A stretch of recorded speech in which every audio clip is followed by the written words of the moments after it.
দেখি দেখি তোমার কি হয়েছে, ওঠো তো দেখি। তোমার চোখ তো অনেক লাল, তোমার তো অনেক জ্বর এসেছে।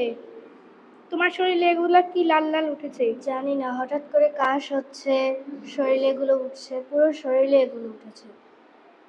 তাহলে তুমি তো অনেক অসুস্থ, ডক্টরকে ফোন করতে হবে। হ্যালো, আসসালামু আলাইকুম। হ্যালো ম্যাডাম, আমাদের আল কাউসার মেরিট মাদ্রাসায় একজন শিক্ষার্থী অনেক অসুস্থ হয়ে পড়েছে, আপনি কি এখানে আসতে পারবেন? হ্যাঁ আসেন। আচ্ছা ঠিক আছে। ম্যাডাম ম্যাডাম আসছেন, বসেন। এই যে আমার শিক্ষার্থী খুব অসুস্থ, একটু দেখেন তো। দেখি তোমার চোখ, দেখি তোমার তো চোখ লাল হয়ে গেছে, জ্বরও এসেছে। দেখি তোমার হাত, দেখি তোমার হাতে এগুলো কি হয়েছে। জোরে জোরে শ্বাস নাও।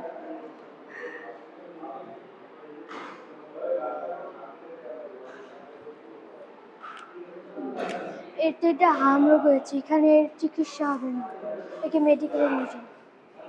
আসসালামু আলাইকুম। ওয়ালাইকুম আসসালাম।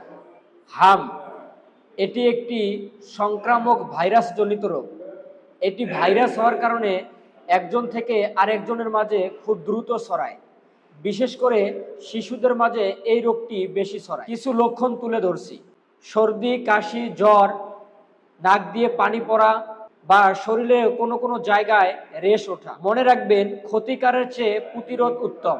হাম থেকে বাঁচতে হলে কয়েকটি বিষয় খেয়াল রাখলেই চলবে ইনশাআল্লাহ। যথাযথ স্বাস্থ্যবিধি মেনে চলা, এছাড়াও আরো কিছু বিষয় মেনে চললেই আমাদের সন্তান সুস্থ থাকবে ইনশাআল্লাহ।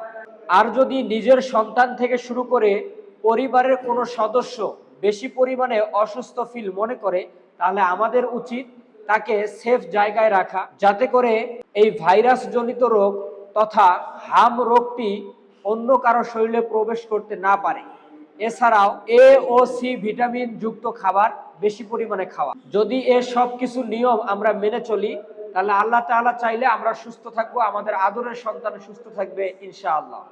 তাই নিজে সুস্থ থাকি, সচেতন থাকি, অন্যদেরকে সচেতন করি। সুস্থ দেহ ও সুন্দর মন নিয়ে আমাদের সাথেই থাকুন। আল কাউসার মেরিট মাদ্রাসা, নাগেশ্বরী, কুড়িগ্রাম। ধন্যবাদ সকলকে।